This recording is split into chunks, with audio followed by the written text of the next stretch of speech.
Now. It looks like we have some participants already logging in. I'm going to ask participants if they want to type into the chat box. Just let us know where you're from.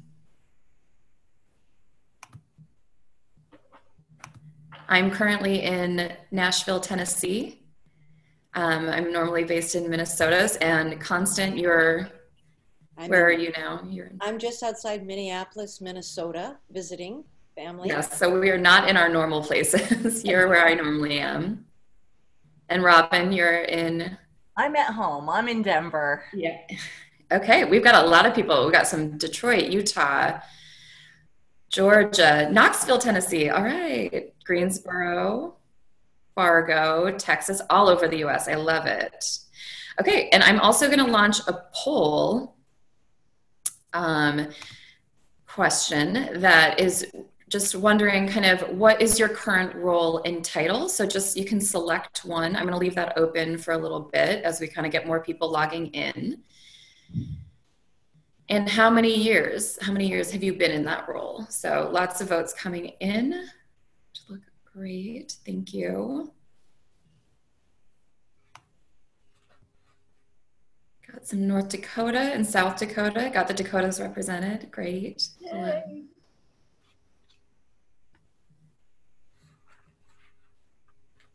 Chicago, hello.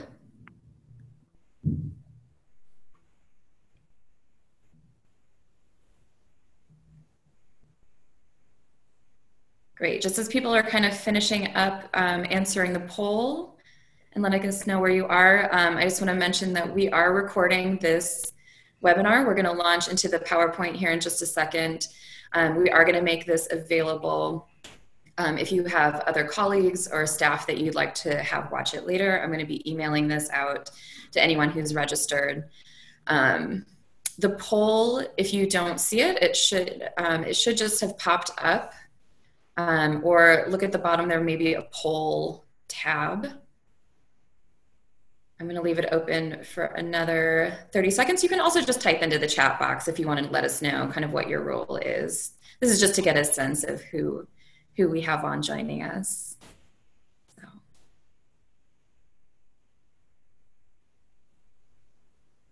Got somebody from Breckenridge, Colorado. Is that close to Denver? It's close enough. Close enough. Okay, great. All right, Chantel is a program director and she's been one for 5 years. So, great. Preschool owner for 50 years. Oh my gosh. Wow. Judy, welcome. Go Judy. Okay, I'm going to go ahead and end this poll just so we can kind of keep moving. And 43% of you are coaches. The next one, 20% is TA or specialist. We have quite a few adult educator and trainers. I'm going to share these results if you guys can see that, which is great. Okay. Excellent. So we've got a nice variety here. So we've got some administrators. Wonderful. Okay, I'm going to go ahead and share this PowerPoint screen. So excuse some of this back. So we could see how many years. We can't quite see that. Ooh, I'm sorry. Hold on one second. So most of them are 1 to 3 years. Okay. But again, we've got a solid number of 15 plus years as well. So we've got some real experts. And I love to see that we have some new people as well. 15% in their first year is that role. So wonderful. Okay. And I'm going to share that with you guys after as well. So I'm going to move into the share screen.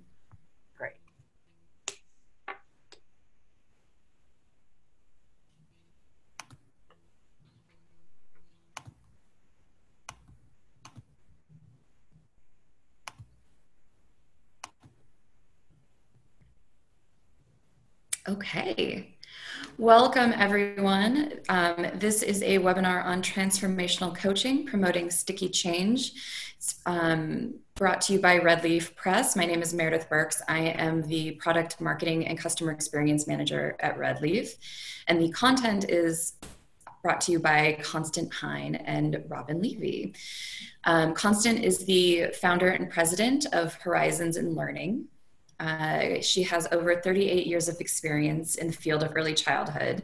She's been a classroom teacher, an adult educator, coach, and consultant, and is a nationally recognized and very dynamic and inspirational speaker.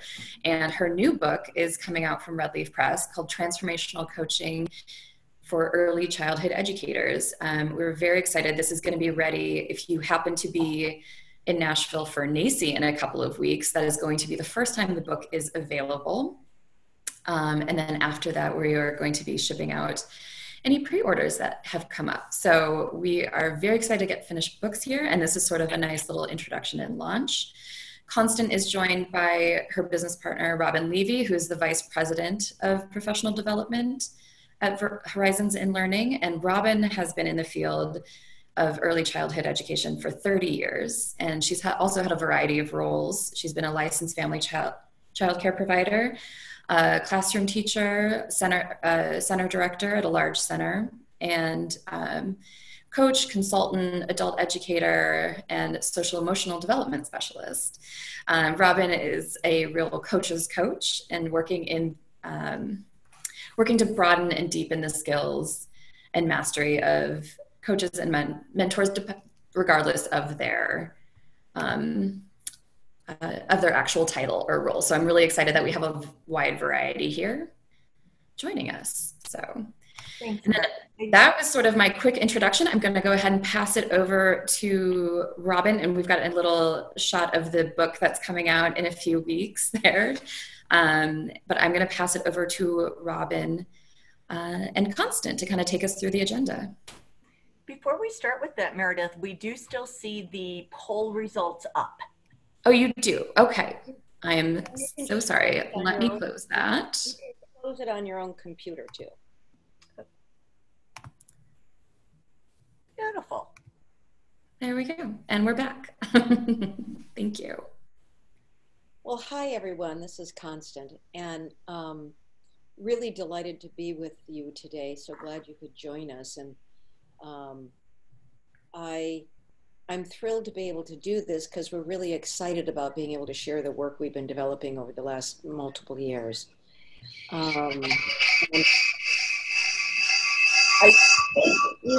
Somebody might need to push their mute button. We have a little bit of a feedback situation, so if you're online, make sure you're muted. Robin, you want to just say hi? Hi there, everybody. I'm really excited to be here today. So our intention today is a short webinar. We're going to just talk a little bit about what is transformational coaching and how is it different than what is more common kinds of coaching you see out there, which is often called transactional coaching. We're going to talk about the power of reflection and the purpose of coaching and how do you really get sticky change. And what we mean by sticky change is that it's change that actually is lasting and continues into people's professional and personal habits as opposed to a quick change to meet an assessment or some kind of compliance issue. So we can just talk. I thought it would be good just to define what is transactional coaching, which is mainstream coaching, both in education and in the business community, is usually what we call transactional coaching. And transactional, you think about it like a business exchange. We give you something and you get something back. And it focuses a lot on identifying where do you want to go? What are your goals and what actions do you need to take in order to reach those goals or your desired objectives?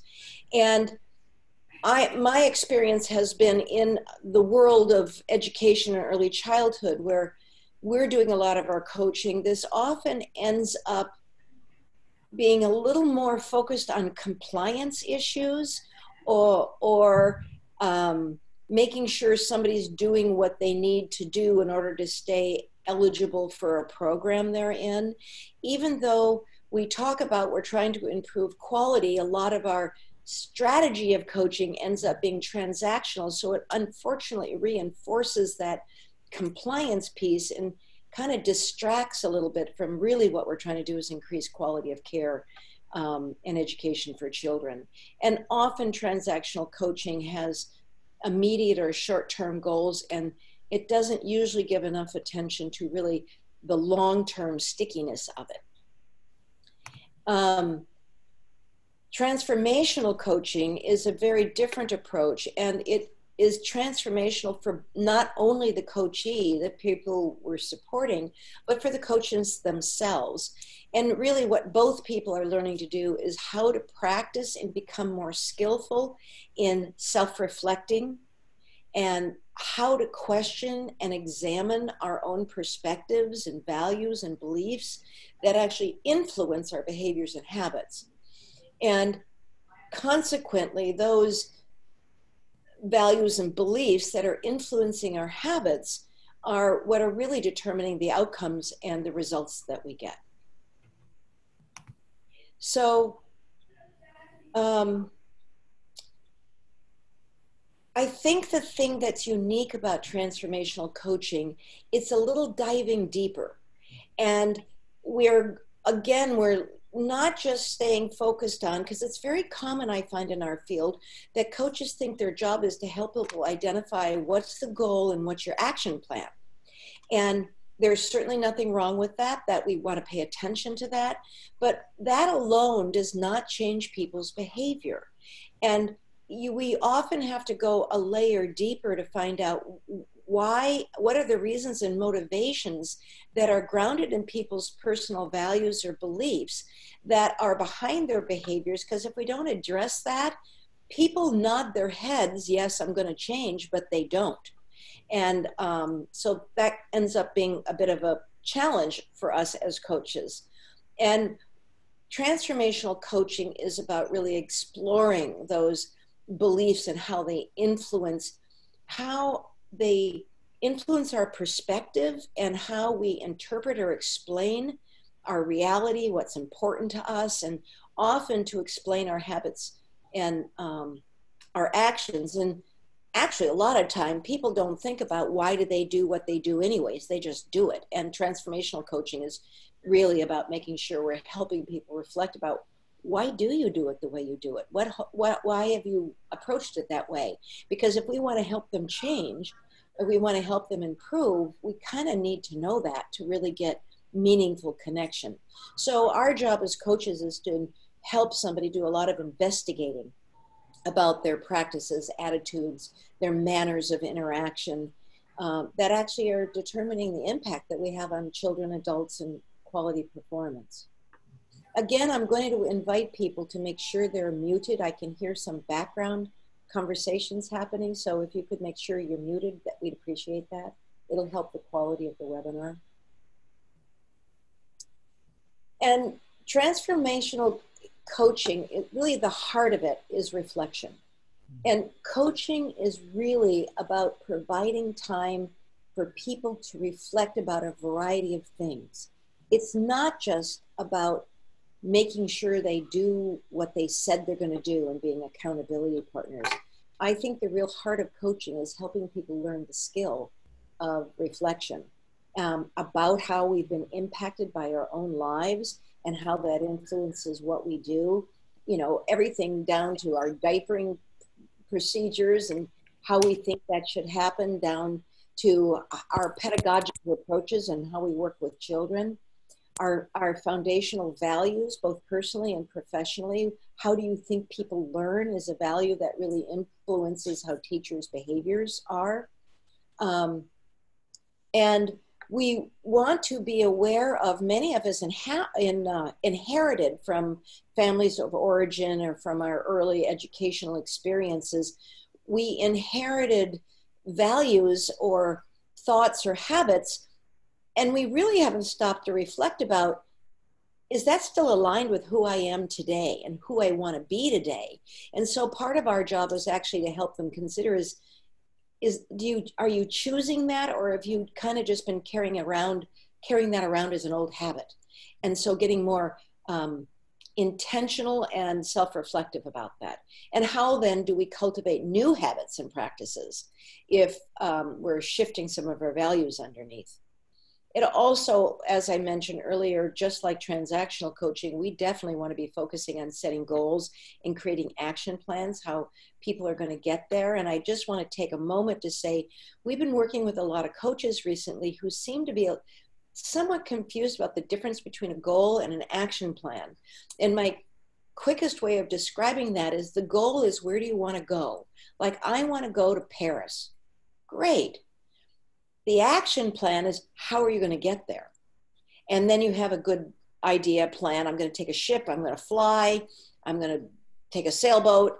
There's a variety of ways to get there. And both of those are important to think about, but none of those actually change behaviors. Having a good plan doesn't actually change behaviors. And Robin knows one of my favorite topics to use in this example is weight loss. How many people know at the beginning of the year they set great plans for themselves about they want to improve their health, they want to lose weight, or maybe they want to gain weight. Most of us are wanting to lose weight. And we have a good plan. I'm going to lose 50 pounds. And what are you going to do? I'm going to eat more. I'm going to eat less. I'm going to exercise more. I'm going to drink more water. And then you check in, and how's it going in 3 weeks? Okay, I'm really going good. And check in about 3 months, and the whole plan is falling apart because they're not actually changing their behavior. And that's an example of what I mean by goals and action plans don't change behavior. And transformational coaching is helping somebody really get down at the behavioral level and having them look and reflect about, what do you need to pay attention to keep the behaviors in place, or to find out that my plan was a great plan, but with my lifestyle, it's impossible. And they actually have to redesign the plan. So what ends up happening is the focus is spending a lot of time on between point A and point B, on what is that goal over here and how do you get the outcome you want. That's fairly transactional. Transformational is the work that you do in between those pieces. How are you going to get there? How are you going to experiment and refine your choices and increase your awareness about the habits that you already have and the ones that you really want to create to be more able to meet the outcomes that you've set forth for yourself? Yeah. Thank you. Yeah. And I think that in our years of experience of working with coaches, there's common issues that we come up with. And transactional coaching often really don't address those where transformational coaching does. These are some of the most common things is when we talk to coaches, and even in our own work, is people actually know what to do. They just don't do it consistently, like that weight plan. Or people might know that they want to ask more open-ended questions at circle time. Or maybe you've got a director who knows they want to use more reflective supervision skills, and it's a good plan, and they're going to do one-on-ones with their staff once a month, and then life happens, right? And they can't quite get there. And, the whatever happens in life starts to get in the way, but they know what to do, but they're not consistently able to put it in place.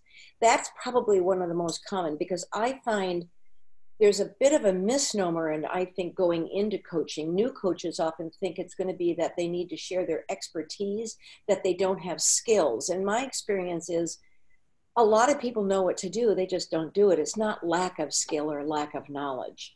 And so we choose very different strategies on how to support that depending on which one it is.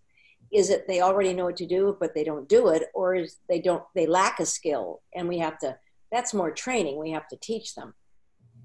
Some people actually have either conflicting or a lack of motivation. And one of the things that can happen with that, I know in Head Start several years ago when the new standards performances came out, a lot of the staff were conflicted about the demand of the paperwork and the change in the focus, and they had a conflict with their own personal values of what they thought was important in terms of working with children. So they were a little resistant to making some of those changes because it was conflicting with, they weren't sure they liked it.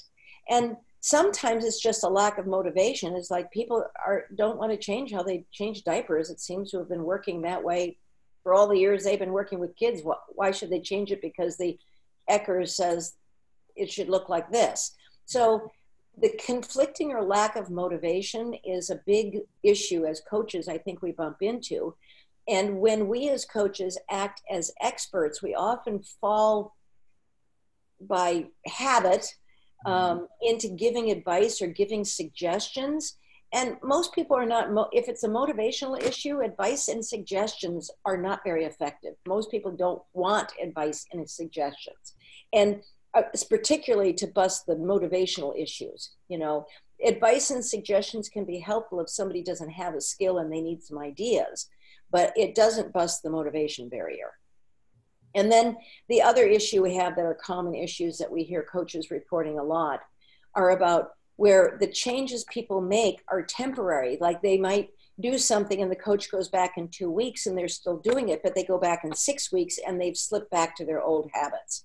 It doesn't stick. We've actually had some people who shared with us that family childcare home providers, and one city that we worked with a cadre of coaches where they knew their Eckers assessment was coming up and they knew that they didn't have enough multicultural materials in their own home program. So they went down the street and they borrowed some good materials from one of their colleagues who had another program, you know, not too far away. They borrowed those materials and kept them until after the review. And then after the review, they returned the materials. So that is not a sticky change, and that is more a compliance-oriented change, but it clearly is not impacting the quality of what's happening in that program for children. At that point, folks are really kind of, you know, checking off boxes. Sometimes they're feeling overwhelmed about the things that are coming down the pike for them, and they just want to do it right, check off the box, and keep on going forward. And when we think about that, again, that's not transformational. These are folks who are just not consistently doing the things that they know to do, which is the first point that Constant talked about. So what we really want to do is support the coach in that role of helping people explore, how do you want to meet compliance? What does compliance mean to you? How does compliance improve quality? And those are those values and those underlying beliefs that we have about the work that we do that then are coming up more to the surface and can be sort of looked at and explored versus checking off that box. So I think another really common barrier that coaching is very successful with, particularly transformational coaching, is when we have attitude and mindset challenges. People have, not unlike what Robin just talked about, they've got a whole mindset that they have to do things right, or they can't do things wrong, or they're afraid of making a mistake. And when we have those kinds of mindsets or challenges, and some mindsets and challenges is, you know, there are some people, everything looks like a problem. It's just kind of a negative filter, you know.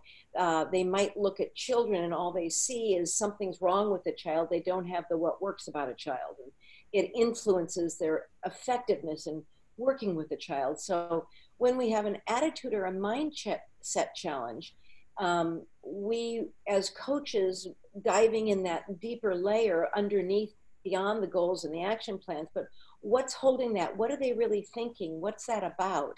And our diving a little deeper helps us unravel that and help the people see for themselves that the mindset is actually what the barrier is here.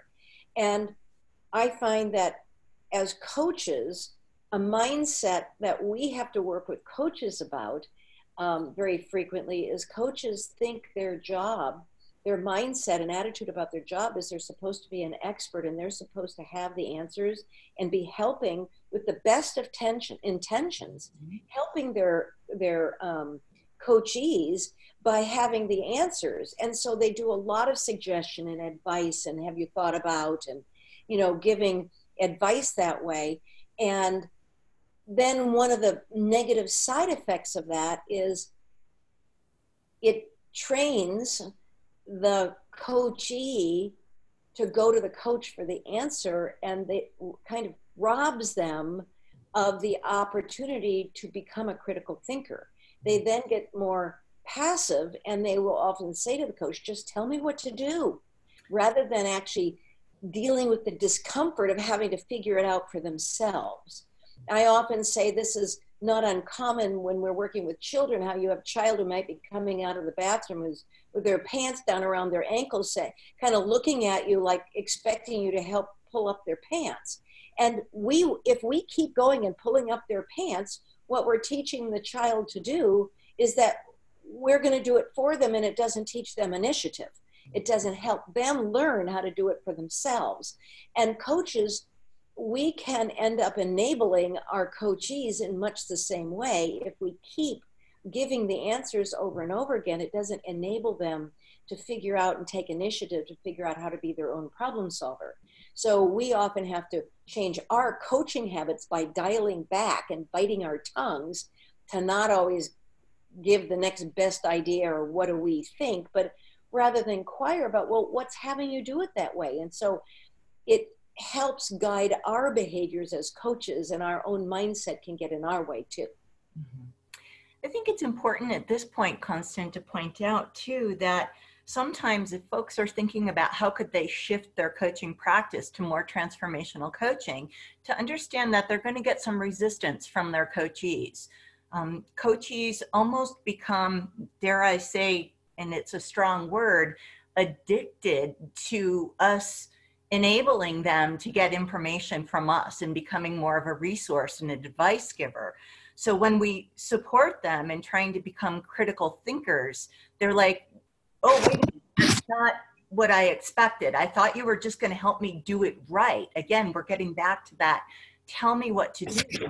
And we as coaches, as we sort of shift that with the people that we work with, if that's something that you're, exploring, realize that we need to guide them through that and help them, that it's a little bit, it's a lot of bit uncomfortable, and they really want the support of moving forward.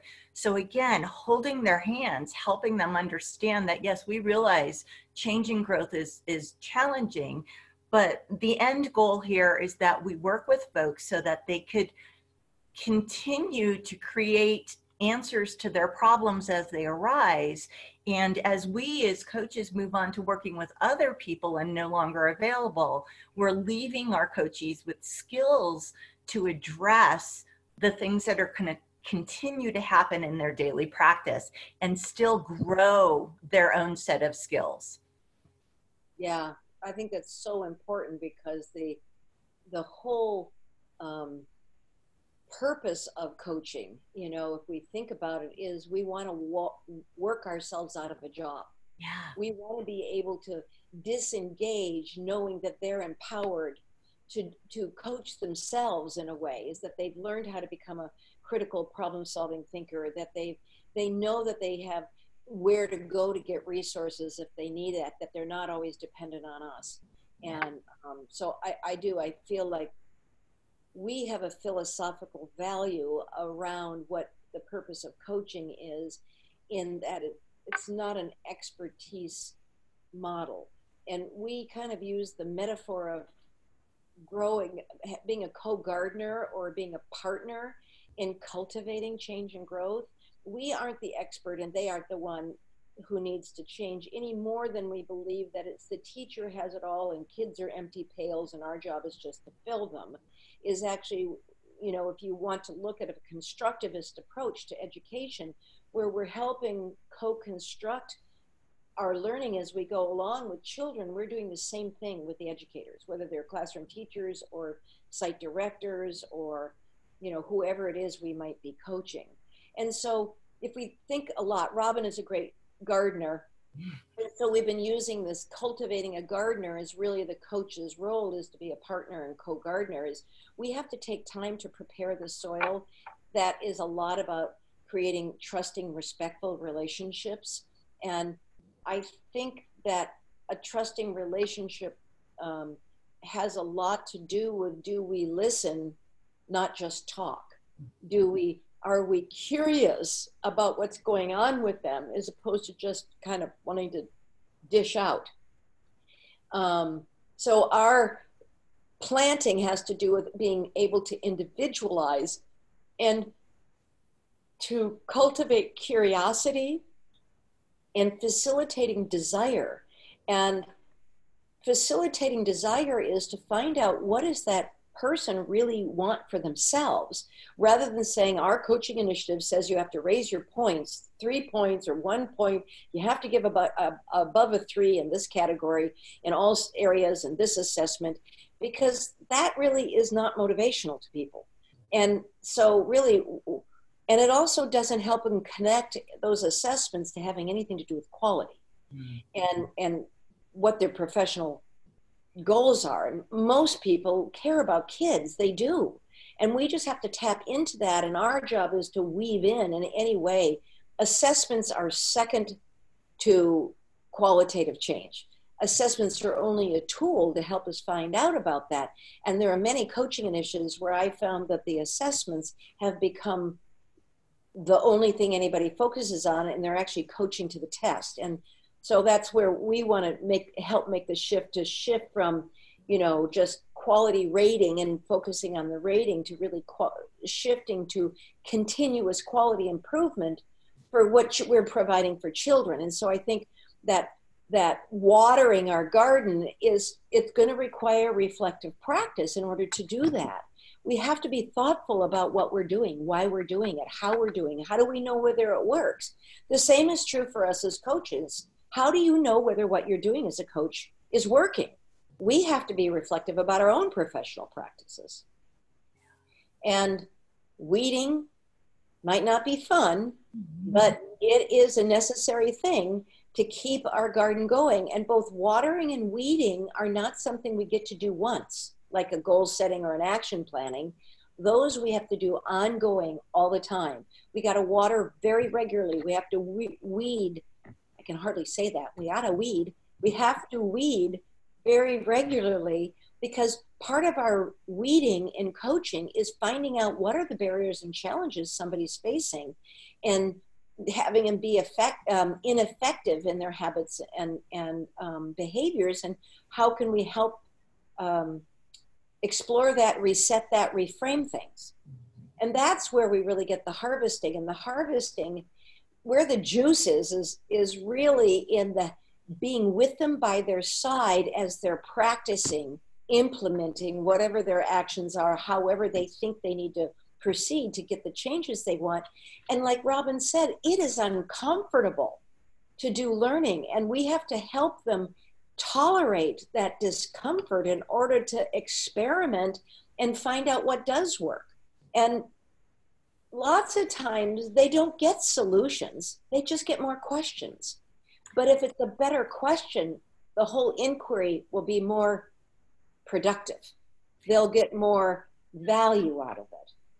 And sometimes the cycle happens in iterations. You might come to harvest and realize, okay, when I prepared my soil, I used some Miracle Grow and I didn't get what I wanted for my outcomes. I'm using compost now. I'm going to try something different and really play with that a little bit and see. So it's taking the time to really discover. It's almost like an action research. It is an action research. And you're using this information and always pulling it back into the next iteration. And I think when we start talking about coaching around things with fidelity too, we need to remember that even though a specific thing might need to be done a certain way within fidelity, there's still differentiation within that. I'm a big pyramid person, and as a teaching pyramid person, I can say I want to problematize things in the classroom. Well, there's a lot of ways that I can do that. There's a lot of modeling that could be done, and my way might not work for the teacher that I'm practicing coaching with, right? So she's going to have to explore a little and find her own way to do it, still within the construct of fidelity, but then it's going to stick. Then she's going to own it. She's going to do it. She went through the exploration, and now she's connected to it. She's motivated to do this process. So it takes sometimes a few iterations, and it is really, as Constance said, working with people to embrace their discomfort, to realize what they don't know, and find ways to search out researches and practice until they have the resources to do what they do want to do, and empowering them to get there independently with a co-gardener helping out, perhaps. Yeah, we have that term in early childhood, be a guide by their side. Well, in coaching, that's where you climb in there during their experimenting time. That's when they really need the coaching, is they need somebody by their side to help them get and rethink about what worked and what didn't work. Because so many of the adults that we're working with, they can't even tolerate looking at what didn't work because they have a mindset or an attitude that means it's a bad thing. And it's actually where the learning is. That's where the real change is going to stick, is by getting in those conversations. So what it takes to get in there with them and be that guide by their side, or to be their co-gardener with them in normalizing the change process, I think is really important. And I think it's one of the coach's job is to normalize change, and making sure that the coachees know this is not easy, right? And we're really here to be a change agent, to help facilitate change, not to be just a content expert. And that's a mind shift that we work with a lot of coaches about, is having the answers doesn't help somebody else become a problem solver. And so, yeah. Pardon me for interrupting. This is a perfect time. You had mentioned earlier what I'm going to call the parallel process of coaches needing to do their work.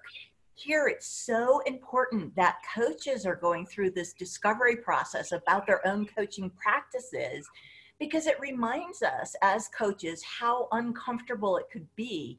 And in some ways that grounds us a little bit, and how we can really be a guide by their side as the coachees are going through this discomfort as well.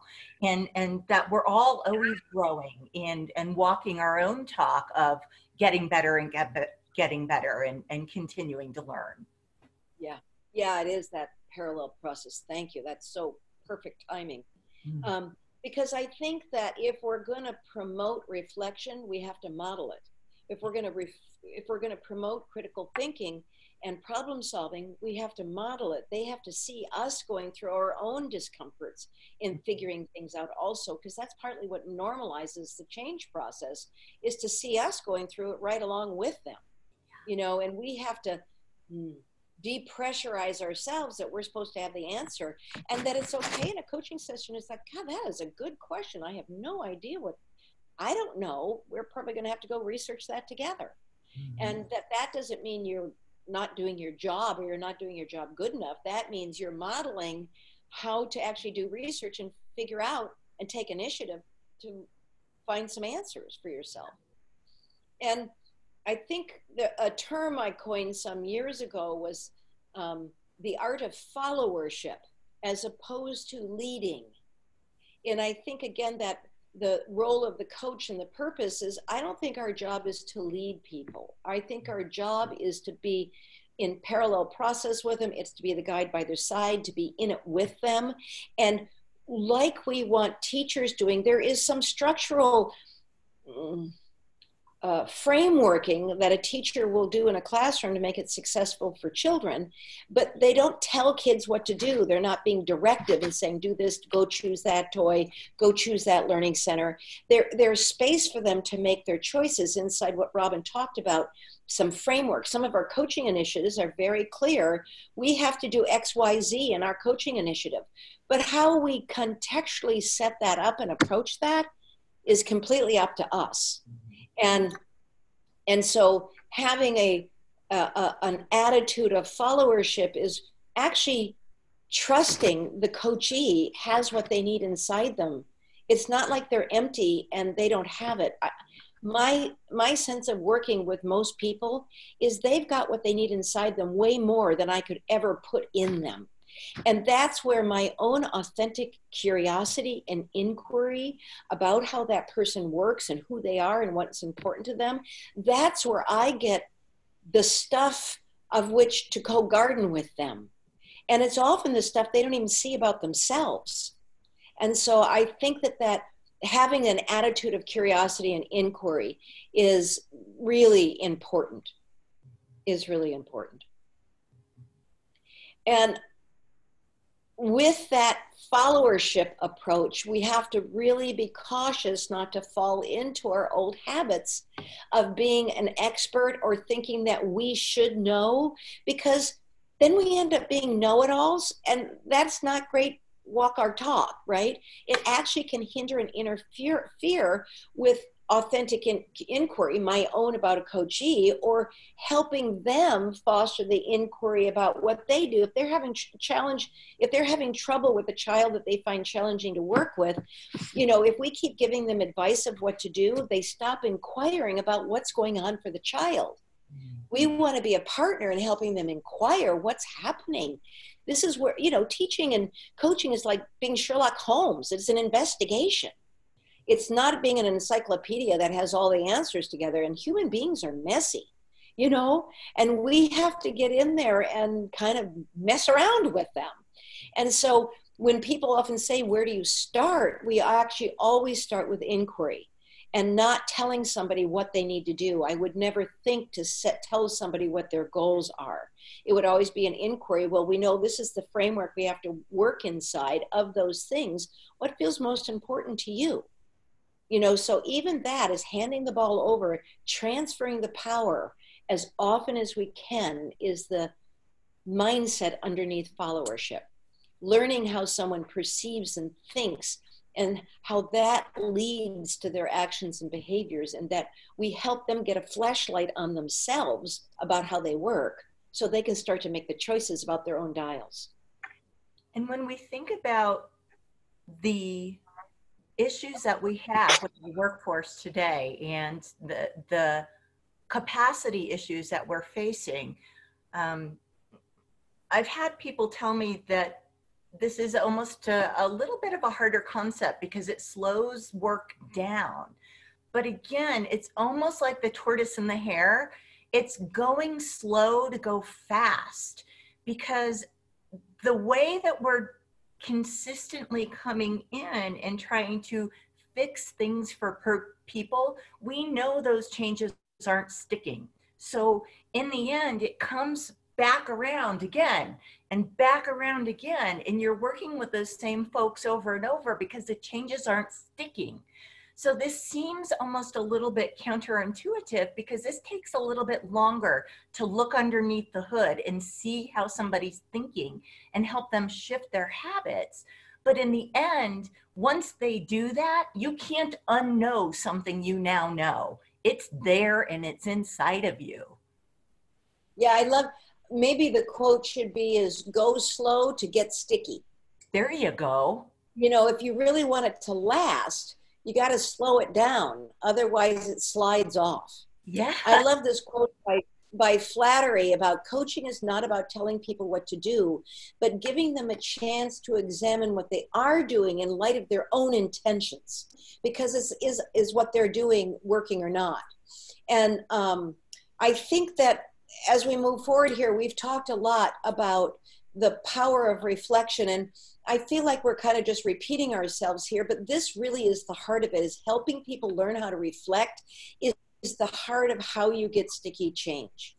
And I think the only point here that we haven't already mentioned is that bottom bullet, is that we really want to help people become more reflective about making informed data-based decisions. What data do they have to help inform their decisions? And certainly all those assessment results and ratings, those are some decisions, data to work from, but those are by no means the only data out there.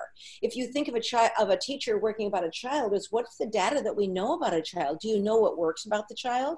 Or if you're a director working with staff, what's the data about why is a certain teacher persistently even being late to work? They've got a chronic tardiness issue. Is like, what's the data we have on that? And but looking at how do we, because we want to be data informed professionals. And I think a lot of early childhood people have this data, is being afraid that data is evil or not warm and fuzzy like kids. And the truth of the matter is we need concrete data to make our decisions on. So we're doing it from critical thinking and problem solving, not just intuitive gut stuff. And so I think this research from Joyce and Showers says a lot about the power of coaching versus training and some of the other technical assistant strategies that we work. Is if you look at teaching and presentation and lecture, the result for the learners is knowing how to do it. You might get 10%. Being able to do it is only 5%, but consistently implementing it, 0. If you do modeling, and as coaching, oftentimes we go in a classroom, we model for teachers, look at the results. They might increase 30% of what to know how to do, doesn't mean they're going to do it. 20% being able to do it, but again, 0 is it actually getting implemented. If we give practice and feedback, this is a lot where we do the observation and then give them feedback about things. Research is showing us, yep, it goes up to 60% for both how to do it and being able to do it, but only 5% for consistently incorporating it in their daily practices. And then with coaching, look at the gap, jump. Is it goes to 95 and 95% about how to do it and able to do it, and 95% about being able to consistently put it into practice. And to me, that speaks volumes. Is the guide by their side, the co-worker with them, not the expert, not the one advising and modeling and showing all that. This is where you get in and help them evaluate their thinking, their values, their how do they know what they're working or not would make a difference or not. So I think this is good research to really talk about the importance of a transformational coach to a transformational approach to coaching. Let's just skip this slide. This one is a real easy look at the essence of transformational coaching. Is if you want to get to the results, the pink star, you got to look at what are the beliefs and assumptions that are underneath the thoughts and feelings that are holding those habits and behaviors in place. And habits and behaviors repeated, behaviors repeated are what habits are. And we're looking at our professional practices and we want to make them be effective professional habits. And so that's kind of the visual look of the essence of transformational coaching. So it makes me think of that iceberg picture. You know, when we're working with children and you see the iceberg on top of the water and you say, okay, only what you see a child doing in a classroom, only this little tip of the iceberg is showing, but the whole big body of the iceberg, what's going on for the child is so much bigger than that. It's the truth, and it's the same when we're looking at transformational coaching. Our habits and behaviors as adults don't come from nowhere. The underneath the water part of the iceberg are the thoughts and the feelings, and even deeper than that, those beliefs and assumptions. So if we don't go and look in those places and see what's under the water level, then we're not going to really address what's above the water too much either. And I think the one thing from this slide I want to emphasize is you gain control of your life by intentionally choosing the perspective of how you see and how you interpret what's going on around you. And the good news is you can change your perspective at any time. You've got control over that. And so reflection is what gives you the access to intentionally choose your perspective. This quote I love also: by reflection on what you're doing, by giving a coherence and by sharing and articulating our craft knowledge, we make meaning and we learn. And essentially what we want to help people to do is change is to learn. And that's what we're really wanting them to do, is we want them to learn how to do things in a way that is effective for them and has value for them and the children and the families that they work with in the programs. And we talked a little bit already about the difference of continuous quality improvement versus quality rating improvement systems. Is we want to get connected to the continuous and the quality, and walking our talk is how we're really going to do that. And Sticky change, how do we make it stick? Is we've got to go beyond the thinking that a new or modified idea, action, or result and the outcome is enough. It's not. The action and the goals don't get us there. We actually have to figure out how to make it stick over time. And that means getting in there in that uncomfortable place about looking at what works and what doesn't work. So we have to learn as coaches how to acknowledge, how to broadcast, how to document not just the outcomes, but also the progress, because that's how we individualize, the same way we need to do with children. So the keys to sticky change is we got to help people develop routines of reflective practice to build the habit of being reflective and how to reflect on our experiences, values, beliefs, thoughts, and habits. And the habits of reflective practice inform our intentional decisions and actions. How do we get better at getting better? And taking small steps. This usually happens in teeny tiny habit changes in our lives. These aren't big, gross, go from Monday to Friday and my life changes. It's tiny little adjustments as we go. That's where the juice is. And that's what we have to slow down to get it sticky, because we have to practice and repeat over time. And that's how it actually will stick. So Constance, I want to pause really quickly. I've seen on the screen a couple of questions come up about, dosage and how much coaching does it take to do these sorts of things. And I want to respond really honestly and transparently that there's not research out there right now on coaching to give us that information. We also wish there was more information on that. And Constance and I have a few ideas on trying to explore some of that, because we understand there's a lot of interest in knowing that. I would pose to most people who are asking that, again, we have a parallel process. And then just like in working with children, although there are boundaries that it may take between this amount of time and that amount of time, that's with certain issues. And we're dealing with humans here. And so even when we do have data on it, I think that data is certainly going to be based on a continuum or scale of time.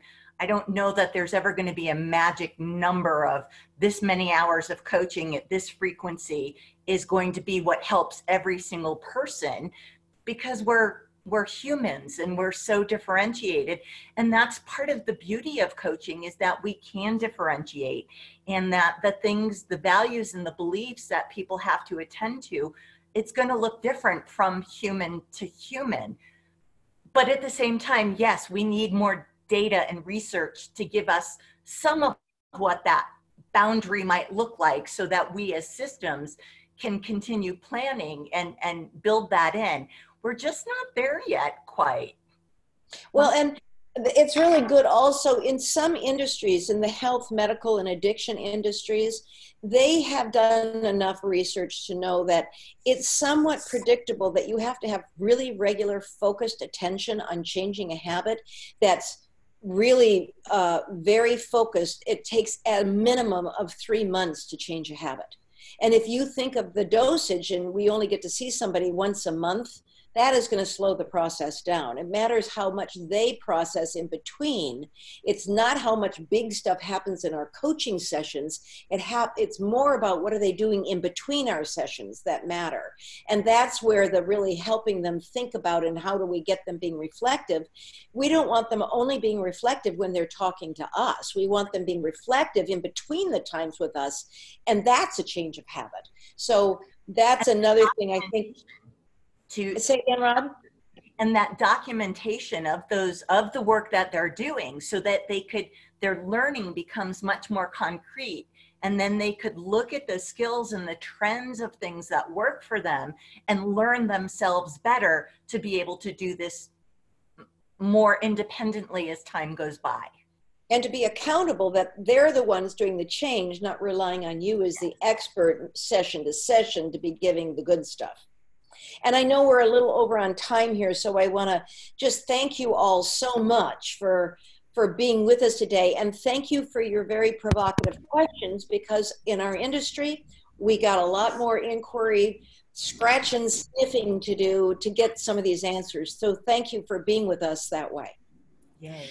Yes, and I just want to chime in and mention again that Constant is going to be at NACCE. She's doing a booth signing with Redleaf on November 21st. NACCE is going to be the first opportunity to get the physical book of Transformational Coaching for early childhood educators. And because you guys are wonderful and registered and stuck with us, we are offering 20% off the book. You can order it on the website and just type in the term coach at checkout, or when you call customer service, or however you normally place your orders with us. If it's by fax, just mention this webinar. I've dropped down our 800 numbers and general customer service email, as well as my personal email if you have any questions. Yeah, I know we are a little bit over, so thank you guys so much for sticking with us to the end. If you have questions for Robin and Constant that maybe we haven't gotten to, feel free to email me directly, and I can pass those along, and we'll try to include them in the follow-up email where we're going to have a link to the recording. Hey, Meredith, I noticed there's a couple of questions about will the slides be available? We can make them available, and then when you send the follow-up, they can be attached. Absolutely. And there's some questions about do they get a certificate? We'll have a certificate available for download. So yeah, when the email goes out, it'll include the link to the recording, it'll include a certificate, and it will include the slides. And again, if anyone has questions that maybe we haven't gotten to, I want to be respectful of everyone's time. So thank you so much. I love seeing this chat box fill up. Thank you both, Constant and Robin, for being here and taking the time. Thank you to participants. Feel free to reach out to Redleaf Press with any questions that you guys may have. So, all right. Bye. Thank you.